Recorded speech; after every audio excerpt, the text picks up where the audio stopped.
financial issues, no matter how big or small. We help people go from being broke and scared to having hope with a plan.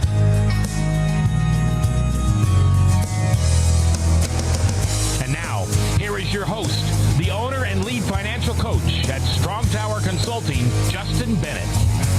And we are live here at the Webcast One studios. It is the Strong Tower Financial Hour, where we do help people from being broke and scared, and we give them hope with a plan. Thank you very much for joining us today. We have a great show here for us. We're going to be talking about several things today.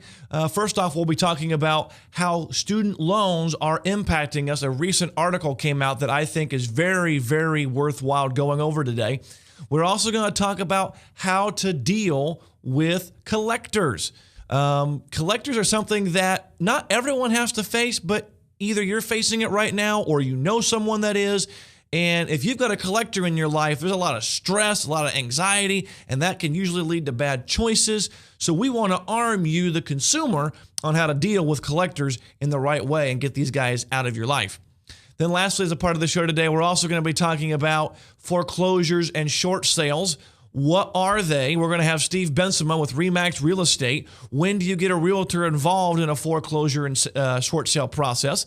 But also, what do you do if you want to buy a foreclosure and short sale? What are things to look for? How to find good deals? Maybe you've got some cash and you want to go find your next home or buy a rental property and then try to get a good deal. That's what we're going to talk about also as a part of the show today.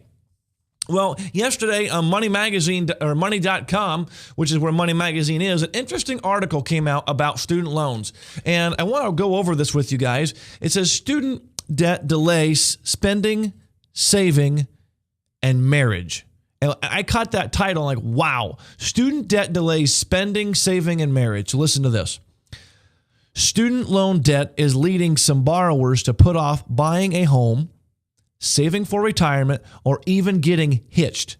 And many now regret taking out loans in the first place. About 3/4 of student loan borrowers surveyed said they or their children have been forced to make sacrifices in order to keep up with the student loan payments, according to a survey from the American Institute of CPAs. 41% of the more than 200 people surveyed said they have delayed saving for retirement. 40% have put off buying cars, while 29% have postponed home purchases. Even marriages have been put on hold, with 15% of respondents saying they delayed tying the knot because of student loan debt. The majority of borrowers said they didn't anticipate having such a difficult time repaying their loans, and 60% feel some amount of regret about the decision to fund their education this way. Graduates in debt start out with an anchor that slows their progression toward future goals, Ernie Almonte, chair of the AICPA's National CPA Financial Literacy Commission, said in the statement. And debt only continues to grow exceedingly. $1 trillion nationwide, with about 1 in 5 households carrying student loans. Meanwhile, the average debt load jumped 5% to a new high of $26,600 last year. Small businesses are even being hurt as a result, according to a new report on private student loans from the Consumer Financial Protection Bureau, the government's consumer watchdog agency. Student debt may limit consumers' ability to access small business credit and save capital. The CFPB said, if consumers are able to save enough to start a small business, student debt burdens may require them to divert cash away from their businesses so they can keep up with their student loans. Lastly, this article said this, and I thought this was very interesting. College can open up many opportunities, and we do not want that college degree to become more of a burden than a blessing for those saddled with unmanageable debt in a tough employment market. CFPB Director Richard Cordray said in a statement. Wow. I mean, there's a lot of stuff right here in this article. I don't know if you caught this. And I just want to go over this a little bit with you. First of all, it was interesting. It said they have been forced, either the parents or the children, they have been forced to make sacrifices. Someone had a gun? Was there physical violence being threatened or abuse? No one forced anyone to go to college, and no one forced anyone to go into debt to go to college. Now, unless you know me, you're probably thinking I'm going to get on a rant about how I dislike college. I do not dislike college. Let me repeat that. I think college is very worthwhile. I went to college. We're hoping our kids consider going to college. But here's the deal about college. Way too many people are going to college they can't afford. Their degree is, I don't know. They spend their time partying on the weekends or more, and they wake up either without a degree or with a degree, and they're not even doing it in the same field they went for study. And they're going in debt. Again, the average student loan debt a consumer has is $26,600. And there's other stats we're going to go over that weren't even in this article. And so, again, I'm not against college. I want you to go to college, but pay cash. And so this idea that they were forced to go into student loan debt, then they were forced to make the payment. Well, yeah, you got to make the payment. You borrowed the money. And you know what's interesting? I did a blog a year ago at this time, 2 of them, college and student loans. Is it worth it? And I even had some teachers angry with me about this. Well, you're just saying college is bad. No, I'm not. There's nothing wrong with college. Again, it's can you pay for it? And I read this interesting book. It's a great book. And I pulled the stat out of there called The 2-Income Trap. Now, that book by Elizabeth Warren is not about college debt, but there was an interesting factoid in there. And it said this, that 97% of Americans feel they have to go to college to be successful. Wow. And yet we read in this article that 60% of Americans feel regret about their decision to go into student loan debt to go to college. You know, I emailed this article yesterday to a good friend and fellow financial coach, Christine Odell, out of Colorado and Utah, and she emailed me back, and I would agree, same with my clients that I help one-on-one every day get out of debt. She goes, Justin, I would say 100% of my clients regret ever going into student loan debt to go to college. Isn't that interesting? Because we all say we have to go to college. We all say we don't have the money, so where are we going to get it? Well, we're going to go to student loan debt. And isn't it interesting that we have now, as a society in America, over $1 trillion in student loan debt? Wow. That is complete incredible. And here's what's interesting. When they're talking about what they've done, 40% have put off buying a car. And I'm just curious, as this person was writing the article, why that was so important about buying a car. I mean, too many people find their identity, or they have to have a new car for safety. Let me tell you why people want to buy new cars or better cars, because they want a better car. And most of the time, it's because we're afraid of the perception of driving good used cars. I mean, I've driven used cars all my life. Most of them have been under the value of $3,000 or less. In fact, a couple of years ago, I bought a 2000 Oldsmobile for $1,895. The very first person who saw me driving this car that wasn't a family member, you want to know what they said? Wow, that's a nice looking sports car you have. It's an Oldsmobile. No way was it a sports car. But again, I paid less than $2,000. So I would just be really curious to find out what this 40% putting off cars, but then 29% postponed home purchases. You know, the great American dream for people was one of two things: owning and operating your own business, number one, or number two, being able to own your own home. And is it worth going into student loan debt if it's going to take longer than later to get to other goals, such as buying your own home? And it was also interesting that said that a majority of people, I'm looking for the percentage here, said that they're not even saving for retirement right now. 41% because of student loan debt. Scottrade verifies that with very similar numbers. 63% of Americans are not saving for retirement systematically. When asked why, debt. And right now, one of the biggest debts plaguing our society is student loan debt. And depending on the figures and who you talk to, the average household has $1,000 to $2,000 a month going out into non-mortgage debt payments. And you know what's interesting is if you take that same $1,000 a month and invest that in a good growth stock mutual fund averaging 12%, yes, that's out there. The S&P average is just above 11%. If you did that from the age of 35 to 65, so if you took between 25 and 35 and got out of debt, even if it took you 10 years, which should take you a lot less, but even if it took you 10 years to do that, and you would invest $1,000 a month, which you would have now, guess what? You would have over $3.5 million at retirement.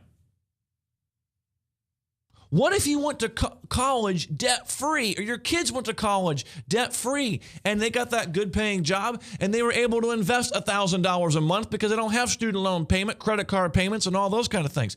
Guess what? If they save from the age of 25 to 65 the same $1,000 a month, just under $12 million. $12 million bucks. I mean, what if I am 90% wrong? What if I'm only 10% right? That's still $1.2 million bucks. That's a lot of money. And most Americans, they're waiting for Social Security to be there, and it may not be there. So the bottom line is this: debt robs you of your ability to do the things that you want to do. And the main debt that we're talking about today, or at least in this segment, is student loan debt. And let's talk about grading for a second, because in my blog I wrote last year, I just did an assessment. When you're in a college class or high school class, you take a test and you get a grade. 54% of new college graduates are unemployed or underemployed. 39% are currently behind or deferred on their student loans. We already talked about $1 trillion in student loan debt owed as a society. 54% of students started college, graduate with their bachelor's degree in 6 years. That means 46% of them either dropped out or took longer than 6 years. And the tuition average increase is 8% per year on average. Here's the interesting thing. 97% of Americans believe they should go to college to be successful. Well, if I take 97% into any college classroom as my grade, I'm probably going to get an A. So colleges, good job on marketing, you got an A. But when 54% of college graduates are underemployed or unemployed, and only 54% have graduated in 6 years, I don't care what college class you're taking, a 54% is an F.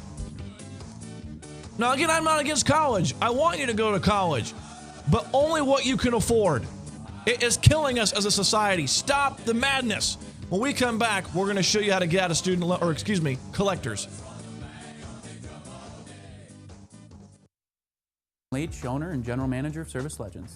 I brought along a couple of the home comfort heroes.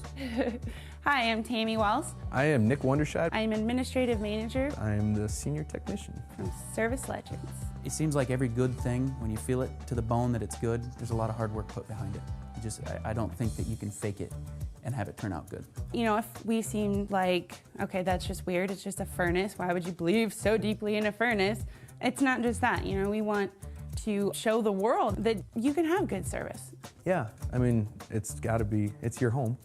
It's built into our daily trainings, it's built into our culture, that we're going to do whatever it takes to have each client say they love us, period. That's why we spend all the hours in the training that we do. And if we guarantee it's going to be a good experience for you, or else it's free, what type of work do you think we're going to do? There is a guarantee. Temperature selection guarantee, fixed right or it's free guarantee, comfort guarantee, best value guarantee. All of these guarantees hold us accountable to ensuring that we exceed your expectations. And if for whatever reason we'd fail and we can't make it right, we guarantee all of those guarantees with a 100% money-back guarantee. I mean, if you don't think that your technician can fix it right, are you going to say that to a client? No. You don't have to worry about having a technician come to your house. We drug test, background check all of our team members. We put safe people in your home. Each and every one of our service techs, 400 hours a year in training. You tell it the minute they walk in the door. They know what they're doing, they've done their homework, and they actually truly care about what you want. Because at the end of the day, you're the person that makes sure I have a job. They're going to be listening. They're going to want to know what your challenges are. Then they're going to come and give you options, and you get to choose. If I'm there to help and I make it easy and painless, I did my job right that day. Well, when it comes to your comfort, safety, and your family, you don't necessarily go buy the most expensive, but you get the most bang for your buck. Oh, it's worth it, because there's a lot of people that will find a way to get it to work right now and then leave. and then come back, charge you again, and the cycle just repeats itself. So when I'm out there looking at the furnace, I want to find why it failed today. How can we change the part today with something that you're not going to have to worry about? Is it worth changing the part today? I mean, you can put a lot of money into a furnace. I can fix parts all day. There's good job security in that for me, but is it the right thing for you? I get a lot of the phone calls of after the technicians are there. They're just in awe. They're like, wow, you guys are great. I mean, I don't even know what to say. You guys are great. Everything you did was perfect. It was great. Keep going though, I like this. Just give us a try. I'm gonna take all the risk. I've got the time to make this right. I've got the support to make it right. Just check us out. And if you don't see the value in what we do, I mean, Fixed Right or it's free or 100% money back. enough said.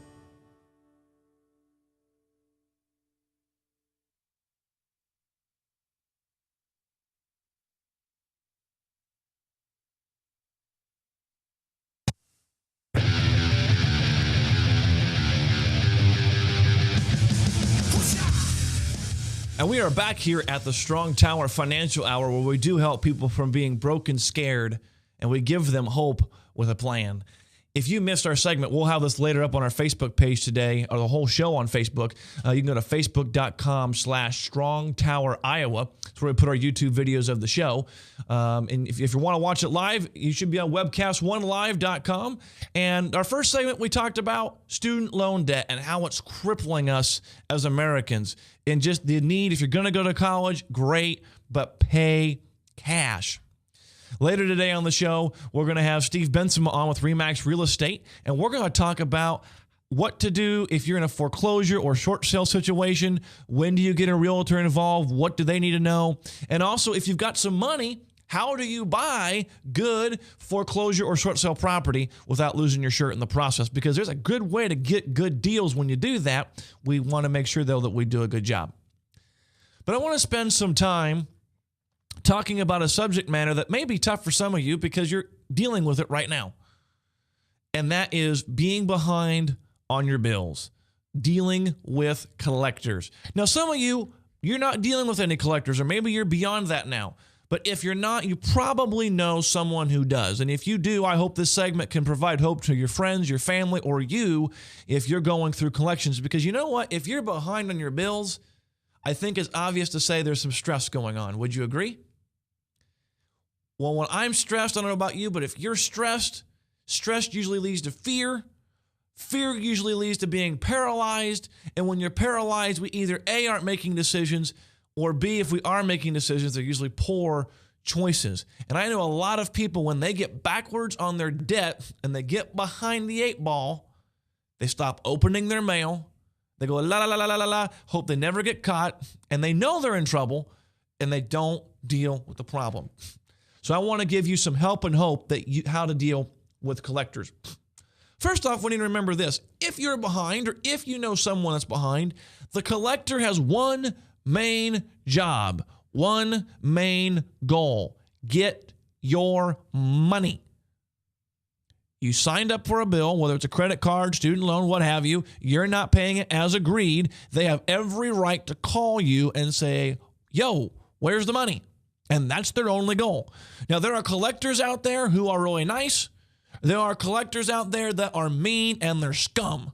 They're horrible. They're nasty. They break the law. They frighten you. They scare you. And they just rob you of any kind of dignity if they get into your life. Now, some collectors are getting better and better as consumer advocates out there have been really pushing on these guys. But there's still a lot of them out there that are complete nasty jerks. And so it makes the process, if you're going through collections, even more scary. So how do we deal with being in collections? Well, there's only 5 things that you need to remember when you're behind the 8 ball with your finances. The first one is you need to be doing a written plan, a budget. You need to be doing a budget every month. And the budget is, again, income, all your income for the month, all the expenses for the month. Income minus expenses equals 0. You're giving every dollar a name. And when you do that with your budget, what you're doing is you are finding out what is available to pay your bills. And you know what's funny? When I work with clients, I don't know if it's funny, but when I work with clients, I got a client I'm working with right now who are behind on multiple credit cards. And this is the first time they've done a budget as I show folks how to budget. And you know what they found out when they did the budget and they did the next step, which we'll talk about in a second, communication, and they found out what their minimum payment was? They found out they could actually pay the minimum payments and get caught back up. But they didn't know that when the money wasn't down on paper. So be doing a budget, because when you put your income minus expenses, you may, number one, find out you do have the money. But the other thing is, if you don't have the money, let's say you do income minus expenses and you're $400 short, you will self-diagnose where the problem is. You will look at your budget and go, you know what, $120 cable bill makes no sense when we can't pay our credit cards.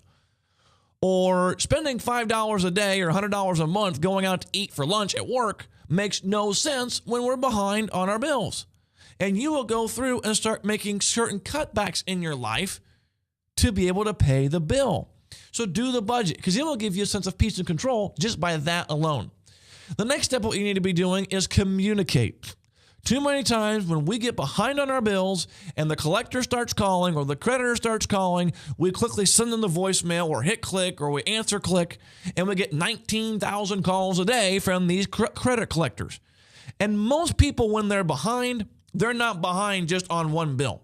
Usually if you're behind on a whole slew of them, not just one. Let me tell you this.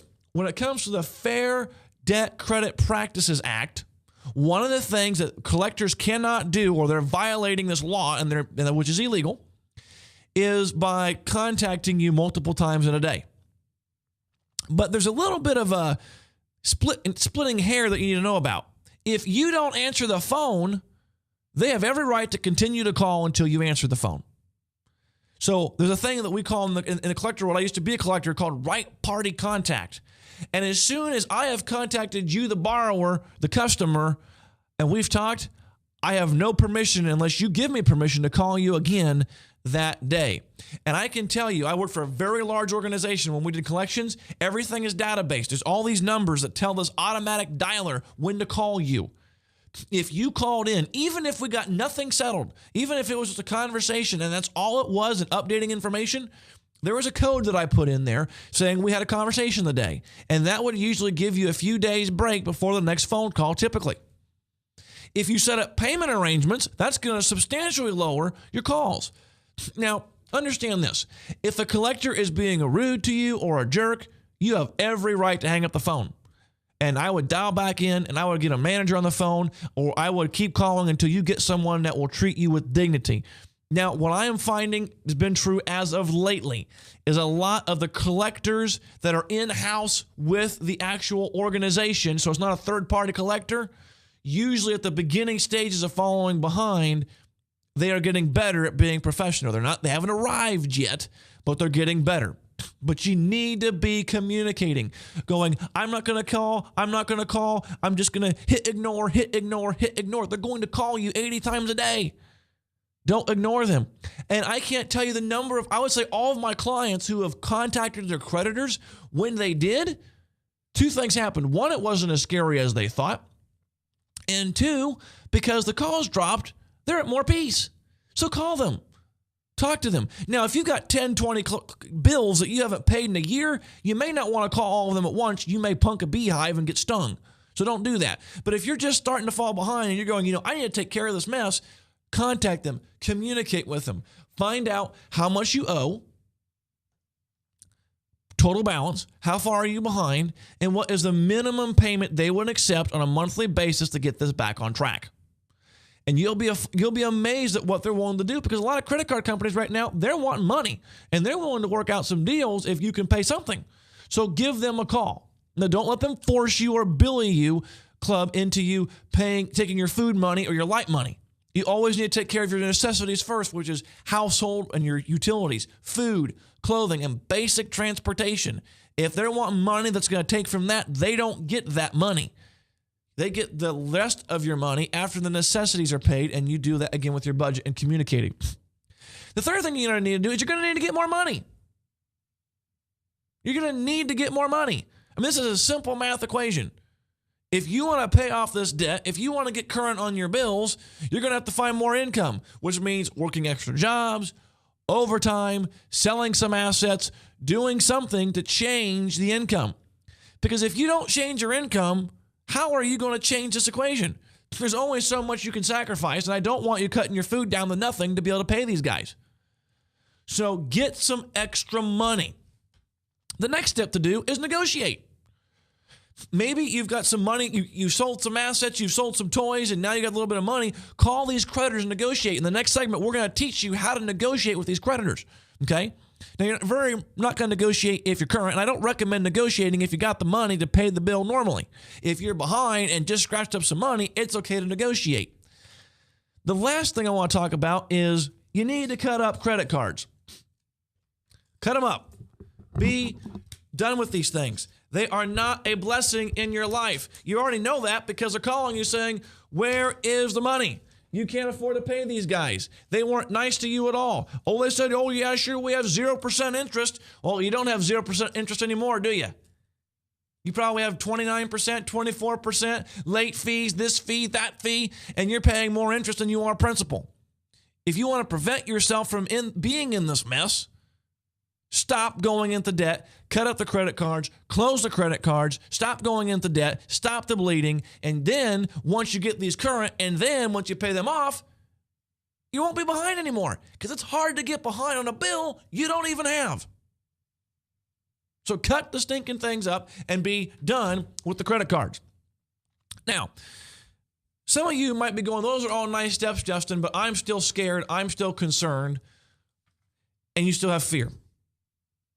Well, fear is an acrostic. I've heard several motivational speakers talk about fear being an acrostic. False evidence appearing real. Now, after seeing this segment or going online to my website, strongtowerconsulting.com/blog, where we blog about this, we have 3 recent blogs on this article. If you can't do this, this is where you need to hire a financial coach. And here is an example. I had a client that said this. Not only was I able to get caught up on all of my bills, I was also able to pay off $7,000 in debt in 90 days. Think about that. How would it feel to be behind on your bills one moment, and 90 days later, not only current on all your bills, and you know how to budget, but you've paid off $7,000? That could be you. So I offer a free 30-minute consultation where we can help you go from being broke and scared to having hope with a plan. Simply go to my website at strongtowerconsulting.com and click on the free consultation link, fill out the small form, and I would be happy to show you how to do that.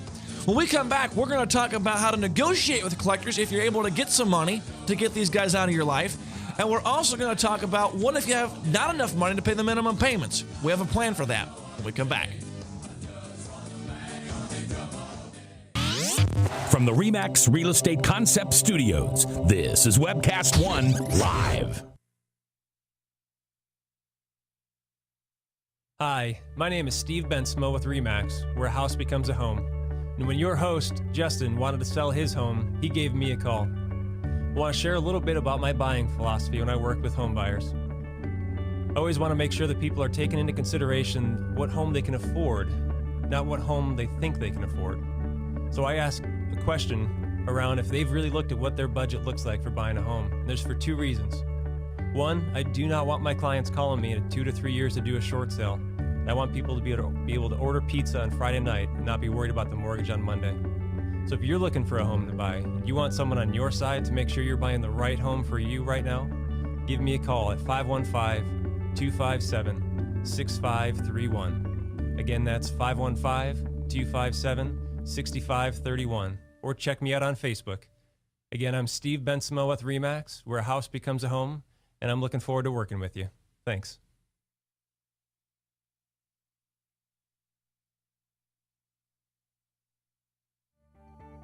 At Conroy Insurance Services, LLC, we help families and business owners protect their most valuable assets. We have established an excellent reputation with our clients, and we will continue to strive to exceed your expectations. Our talented team of insurance professionals are always available to assist you, and that is why we are independent, trusted, and preferred. Hi, I'm Bob Conroy. Contact me for all of your personal and business insurance needs at conroyllc.com.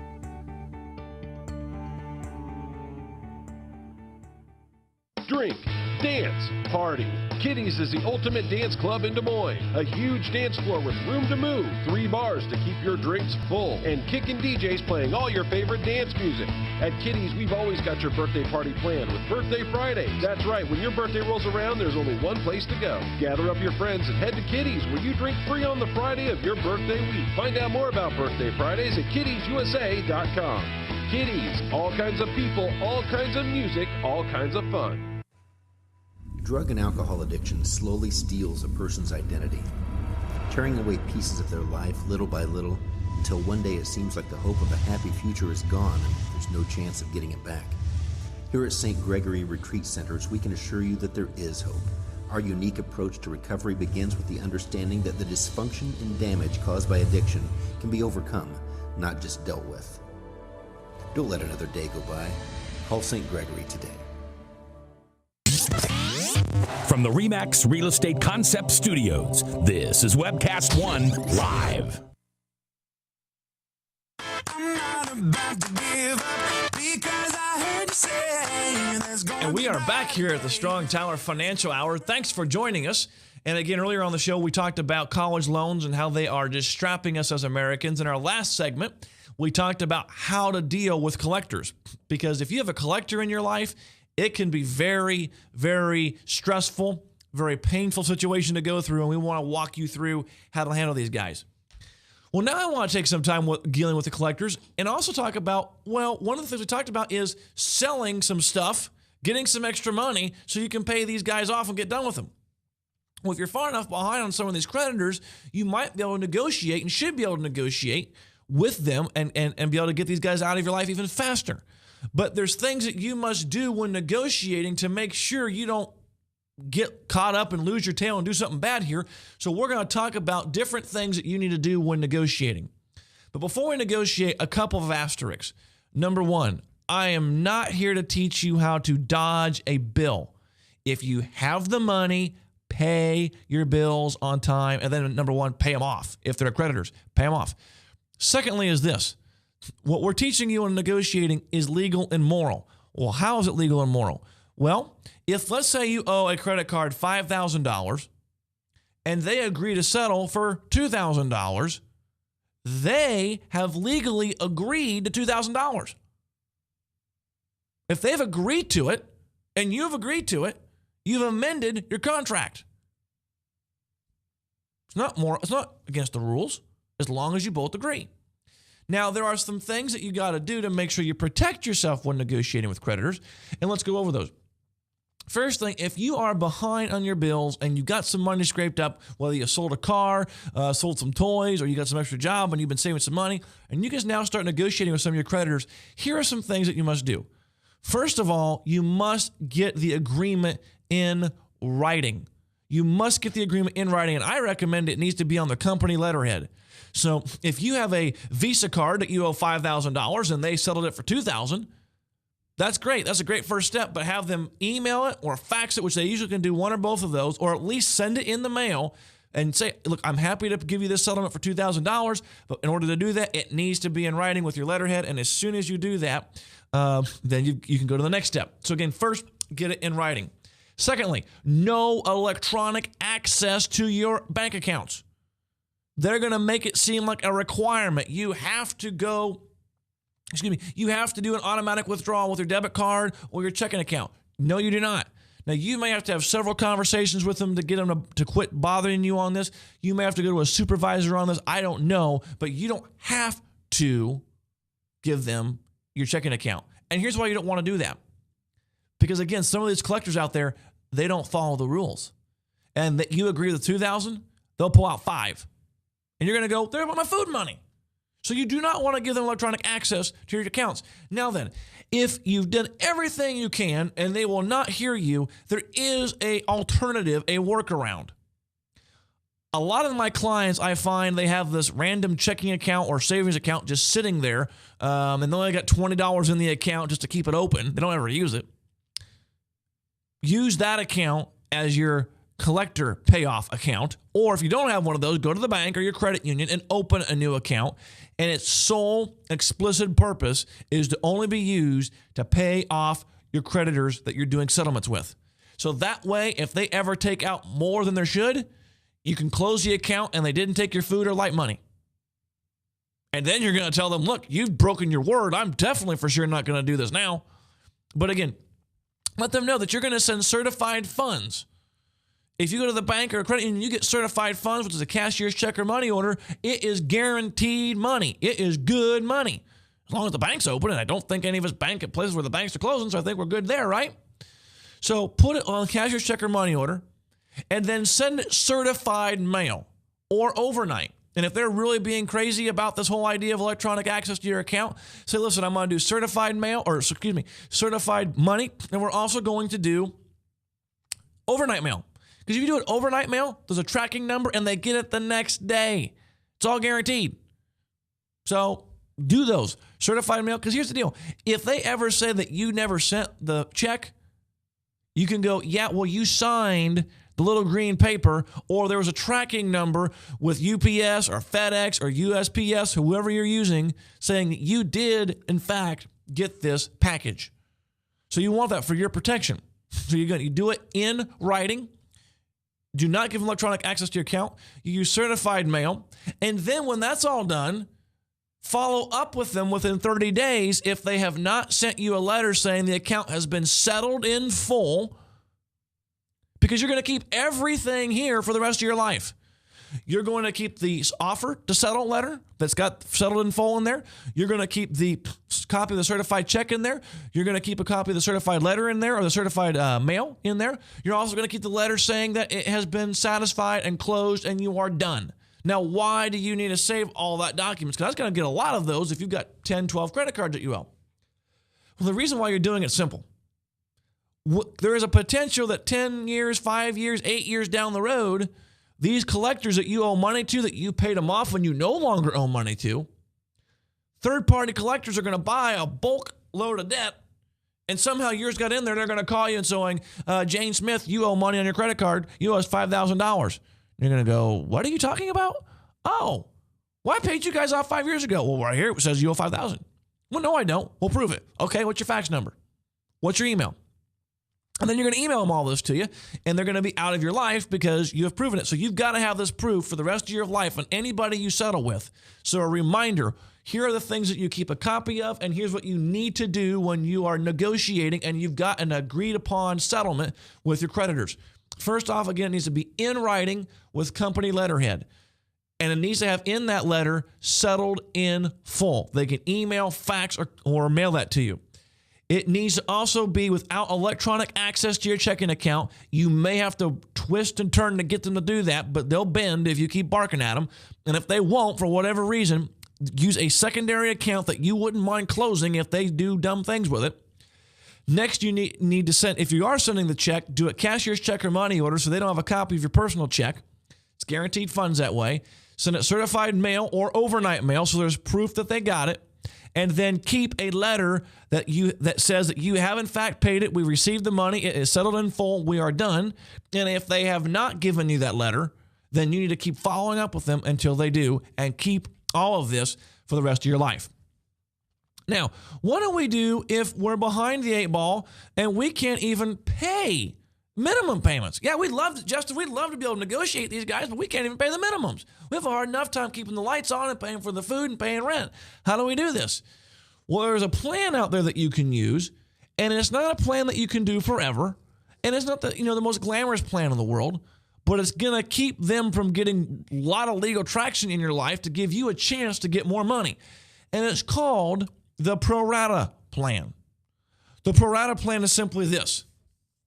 And I have a blog about this, by the way. So again, go to my website, strongtowerconsulting.com/blog, and you will see it's entitled How to Use a Pro Rata Plan. Should look something like this. Okay. And so what you do is you put down your total income. So in the example I have on my blog here, it's $2,500. And then your total necessities only expenses. So it's just all of your bills minus your debt, except for your car loan and house loan. And in this example is $2,200. That would leave you disposable income of $250. Okay? Now, let's say you owed $3,000 in credit card debt, and your total minimum payments were above your disposable income. Okay?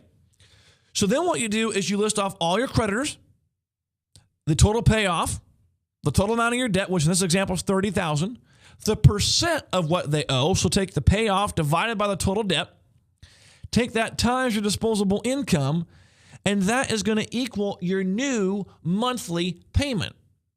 Now, here's a problem with this. Usually when you do the pro rata plan, you're making less than the minimum payment.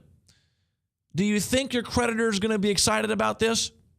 No, they're not going to be happy. In fact, they might even tell you you can't do it. Yes, you can. Send it in anyway, because almost always they will cash it. When you do the pro rata plan, you need to remember to first have a cover letter outlining your situation, a copy of your budget, a copy of the pro rata plan, and then your certified funds, cashier's check, or money order. So again, they won't copy the numbers off your checking account and just rob the money. Now, this won't work forever. This is a good game plan to give you 3 to 6 months breathing room so you can go get more income with an extra job or overtime or sell some stuff. This won't work because what happens, everything against database, and what will happen is when they see money, they mean, oh, well, they're trying to pay something, and it will fool the database. And so it won't get sent into the, we need to sue these guys land as quickly. In fact, some people can go 2 years or more with this. Now, I don't recommend this as a 2-year plan. This needs to be a maximum 3 to 6 month plan because we are looking for other jobs, other income opportunities, and we're selling stuff because we don't want to pay the minimums forever. And they're still going to call and they're still going to send letters saying, we're not getting enough of a payment. What's going on? But it's going to prevent from the lawsuits happening as quickly, which is going to prevent from any garnishments happening. And at least it's going to give you a little bit of peace of mind as you're trying to deal with these guys. Because again, when collectors are calling you, even the nice ones, there's just this stress that's happening. And it's just this, get me out of here. I'm in this mess. I'm in this trap. And that's why you want to use this pro rata plan, because again, it's going to give you the hope that you need and the energy to go get the other income. So let's review, because we've talked a lot of things today on the Strong Tower Financial Hour. Number one, when you're dealing with collectors, first do a budget, because you may have the money to take care of your bills. And if you don't, you're going to know what to reduce so you can. Second, communicate. Talk to your creditors. Find out what you owe. Find out what the minimum payment they would allow is. You might be shocked. You might be able to actually pay for this. Third, get more money. Get more money. You got to do it if you want to get out of this mess. Number 4, excuse me, you need to negotiate. See if you can't settle and get a lower amount owed. And then lastly, you just need to keep on top of this and don't go into debt anymore. Now, again, as we talked about with negotiating, when you're negotiating, it needs to be in writing.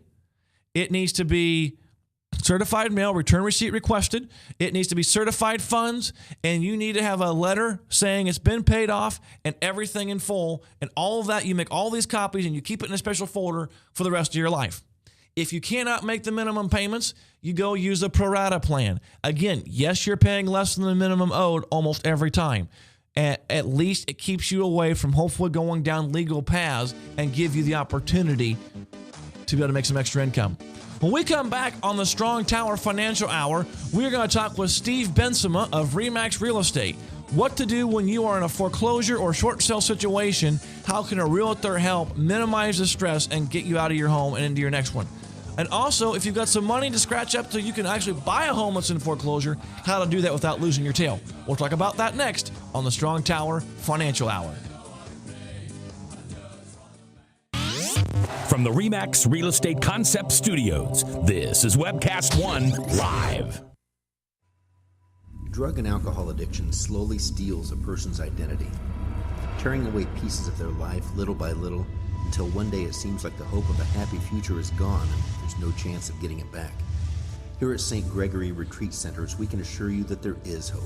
Our unique approach to recovery begins with the understanding that the dysfunction and damage caused by addiction can be overcome, not just dealt with. Don't let another day go by. Call St. Gregory today. My name is Justin Bennett with Strong Tower Consulting, where we passionately coach individuals, families, and businesses to make better financial decisions that help create success and eliminate financial stress. I offer a free 30-minute consultation where we find out where your situation is. I explain how I do my coaching services. Then it's up to you whether you want to continue. The Bible has, depending on who you believe, 800 to 2,000 scriptures that talk about money alone. So it's a pretty important subject in God's eyes. That's one of the things that I enjoy doing, is help them see God's ways of handling money. You know, it's interesting. Most people that I ask, what would it be like to be debt-free? The common response is, I don't know. I don't think it's possible. But in 90 days, most of my clients go from, I don't think it's possible, to, I'm excited. In 2 years or less, I will be debt-free. There's no tricks, no gimmicks, nothing being sold here.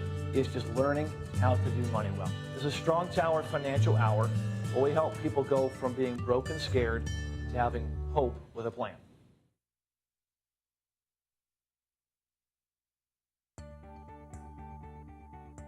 Adam, introduce yourself to us. I am Adam Obrecht with AO Wealth Advisory, and I am a financial planner working here in the Metro. And what is it that you do as a financial planner? I work with clients' goals, and my main goal is to help clients maximize what they earn, invest it wisely, and be able to figure out a plan to give generously to charity and their families. And what sets you apart from other financial planners here in the Des Moines area? Yeah, I really look forward to working with clients on a daily basis, and it excites me to be able to figure out their plan and what gets them excited about money. Awesome. Well, that is Adam Obrecht with AO Wealth Advisory, investment advisor, representative of Investment Advisors Corp., and SEC registered advisor. Securities offered through broker-dealer financial services, member FINRA and SIPC. Thanks for watching.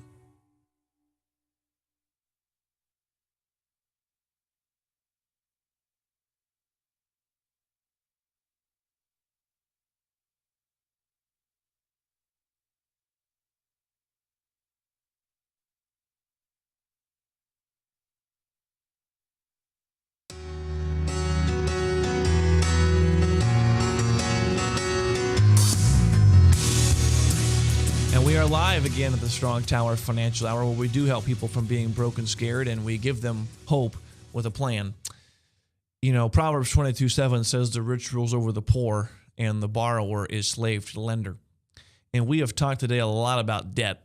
We started out our conversation today talking about student loan debt and how it's, because we owe all this money to student loans, it takes us away from being able to do the things we want to do, like buy a house or get a better car or be able to invest for retirement. And so the importance of going to college and using cash versus student loan debt is absolutely critical. It is vital. The other thing we talked about today is collectors and how to deal with collectors, how to get current on them, how to negotiate with them, what to do if you don't have enough money to even pay the minimum payments. So if you missed today's show or the earlier segments, please go on our Facebook page later today at facebook.com/StrongTowerIowa, and we'll repost the YouTube video of this show today. Also, we have blogs up on these subjects. You can go to strongtowerconsulting.com/blog, and we'll talk about that. On the last segment today, we're going to talk with Steve Benson with RE/MAX Real Estate in just a second about how to deal with foreclosures and short sales, both if you're in the process of going through a foreclosure or a short sale, but also what if you want to buy a foreclosure property? How do you do that? How do you, again, when you're in a stressful time, it's hard to make the right choice. And that's why you want to hire folks that can help you. Again, one of the things I do is I help people get their money back on track. So if you struggle with budgeting or you go with creditors or getting money in savings or you're disagreeing with the spouse, I help with that all the time in financial coaching. Well, with Steve Benson at RE/MAX Real Estate, one of the things he does is he helps people buy and sell homes, and sometimes that's in a situation where it's a foreclosure or a short sale situation. So before we bring Steve on the line, let's talk about what a foreclosure is, the difference between a foreclosure and a short sale. A foreclosure simply means that you are being foreclosed on and you're not going to be able to. I think we have Steve. Is Steve on the line with us? I am here. There's Steve. I'm late here, Justin. Hey, that's all right. And, I'll pick on Steve in a good way. The reason why Steve is late is he is selling a bazillion houses. I mean, I saw him the other day and we were talking. He ran out of sold signs. That is true. I'm looking for more. And I mean, seriously, if you drive around Ames especially, I mean, every other sign that says Steve Bensema has sold on it. And I am not kidding. So great job, Steve. You're serving a lot of people out there. Thanks. Appreciate it. Yep, no problem. So as a part of the show today, Steve, we're talking about how to deal with foreclosures and short sales, both in the terms of what to do if you're going through that, and then if you want to buy a foreclosed property. So let's first talk about if you're behind the 8 ball and you're looking at a potential foreclosure or short sale situation, when is it the right time to get the realtor involved? I would say as early as possible. There's for a couple different reasons. Every bank is going to handle things a little bit differently. But the biggest factor that a realtor is going to be able to provide if you're in that situation is being able to provide advice, guidance, support. I've had several people I've sat with that have been going through a short sale process or up against a foreclosure. I can't help them in every situation depending on how far advanced it is, but in most situations we can try to get a short sale going. I'm sure we'll get into that in a little bit more detail here in just a minute. Yeah, absolutely. So why don't you walk with our viewers exactly what is a foreclosure and a short sale, and what is the difference, and how does that impact them when it comes to the real estate side of things? Sure, absolutely. Well, I'll start with the foreclosure. That's kind of that final step. Foreclosure is really just more of a process that the bank uses to take the home back. So in the whole mortgage documents, basically everything that people sign there is if you don't pay, you can't stay. And so the foreclosure is the process that the bank uses to legally take the property back as the collateral for the loan that they had originally given. Now, what a short sale is the name is deceiving. A short sale is anything but short timing. So what a short sale is, let's say a seller owes $100,000 on a property, and best case scenario is going to sell for 90. So let's say they'll net 85, just kind of to get some round numbers there. A bank effectively would have to approve the short sale, that $15,000 loss.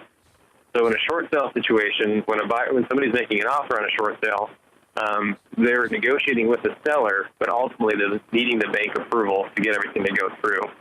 So from a seller's perspective, doing a short sale versus a foreclosure, there's a lot of different impacts of that, from how it affects credit, from future buying ability, and all those different pieces. But typically a short sale is going to be better for most people than going through the full foreclosure process. Absolutely. And so let's say they're going through the short sale process. How you, Steve Bensema, how do you help them walk through the short sale process and try to eliminate some of the fear and the anxiety when you're going through that process? Yeah, let's actually take it one step back even. I'm not sure if you've gone through this or not yet, but a lot of banks right now are offering modification programs. So if somebody's in a home that they like, that they want to be able to keep, whether it's school district or whatever the case is, go to your lender first, give them the history of the situation, and look to see if they will do a modification. If so, a lot of times that can be enough to help people be able to stay in a home and not have to worry about a short sale or a foreclosure. Now, if that's not an option, or let's say you tried a modification and it wasn't enough and it hasn't helped, I apologize. I started talking about the modification. I forgot the original question. So yes, we're talking about with short sale. How do you help them as a realtor with the short sale process? Okay, so effectively the short sale process for the seller, we would need to market the property at whatever the current market value is. So going back to that original situation, if it's the loan is 100. But the value of it's 90, we would try to market it at that 90% or that $90,000 range. The reason for that is banks right now, what they will do typically is they will look at, they are willing to sell it within a range of a certain amount of the current market value, not necessarily what their loan is. At first they were trying to get what their loan was, but they realized that the market was just not supporting those numbers. So what a realtor does is I'm going to come in, I'm going to help with the marketing of the home. But then I'm also going to help be a liaison between the sellers and the bank. So the sellers are still going to bear a lot of that burden of communication with the bank as well. But my job and my team's job is to come in and help with that communication, documentation, making sure that everything's being taken care of, faxed in when need to be, and everything along those lines. But the biggest thing, short sale, is getting it marketed to try to find a buyer to complete the short sale. Absolutely. And, what's interesting is when you get someone like Steve Bensema on your team, when we talked about earlier in the show, when you're in a situation where you're behind the 8 ball, then you're stressed. When you're stressed, that brings fear. When you have fear, you're paralyzed. And when you're paralyzed, you don't make decisions and you start overanalyzing, that paralysis of analysis. So should I be doing this? Should I be doing this or that or this or that? And going to a professional like you who's seen this a bazillion times, you can say, hey, this is what's normal. This is what's not. This is what you do. This is what you don't do. And I got to believe that's helped calm a lot of people down during this storm of their life. Oh, absolutely. It's helpful for people to know. A lot of times when people get behind the eight ball with their mortgage, they feel like they're the only ones in the world, and they don't feel comfortable sharing that with people, talking about it with friends, asking for prayer, for support in those situations. But you know what? There's with the last 4 or 5 years we've had, there's been a lot of people that have been in that situation, and so I would say don't hide it, especially if you've got a great support network, whether it be a church around you or whatever the situation. Share what you're going through with the people that are around you. That's what your support network is there for. Then my job as the realtor, I come in and from a real estate standpoint, just help calm the storm a little bit, where I'd help make sense of all these documents that you're getting. In some situations, it's going to make more sense to get an attorney or a CPA in as well, because I can't really give advice on those things, but I can help just recognize that you're not the only one. This is a normal process. This is a normal thing, and just be that calming voice through that storm. Absolutely. Well, let's just shift gears almost 180 degrees here. Let's say I'm a buyer, and I'm wanting to get a good deal on a home, on a foreclosed property, whether it's from a house I'm going to live in or maybe a rental situation. What are some of the do's and don'ts when it comes to buying a foreclosure property, and how do you help people who want to get good deals?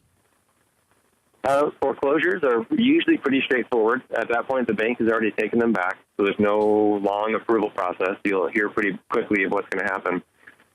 The things to look out for in those is making sure that you're going to be able to get clear and marketable title to the home. So especially if you're using a lender, they're going to require a title inspection. Either way, even if you're paying cash, still require a title inspection.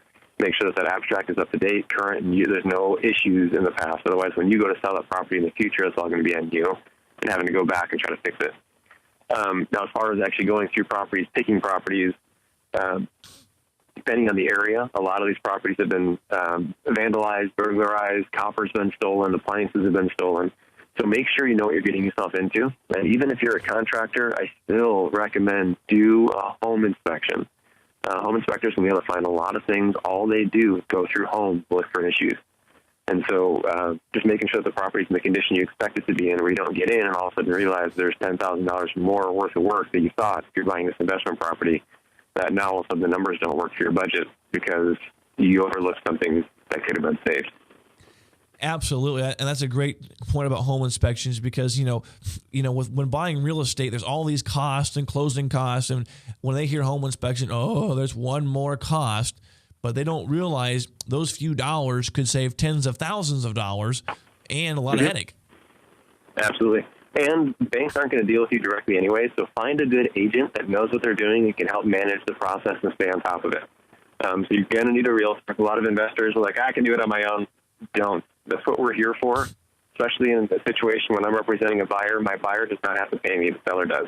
So I get to work for my buyer for free and help them navigate the process. That's what I'm here for. I'm a navigator. Awesome. Well, speaking of navigation, and you're seeing a lot of homes being sold, and really real estate, especially in Des Moines and Central Iowa and Ames, has been really good right now. Kind of what's the hot price range right now? What do you see as the fastest piece of real estate going right now? I've had everything. In the last 2 or 3 weeks, I've listed probably 5 or 6 homes. Most of those are sold right now. 3 of them sold in 2 or 3 days for more than asking price. One was in the high 120s, one was in the high 150s, and one was in just shy of 250. And so it's kind of all over the board. People are buying.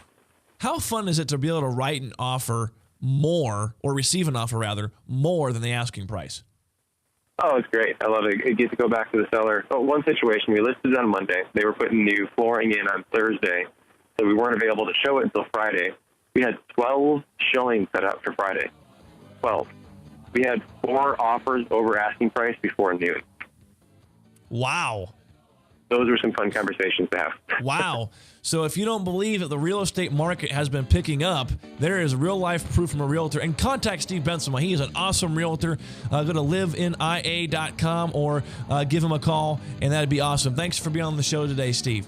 Well, thanks for being on the show, everybody, here at the Strong Tower Financial Hour. I want to thank Webcast One Studios and Ryan Northfield, our producer. Thank you very much for joining us, where we do help people from being broke and scared and having hope with a plan. Have a good day.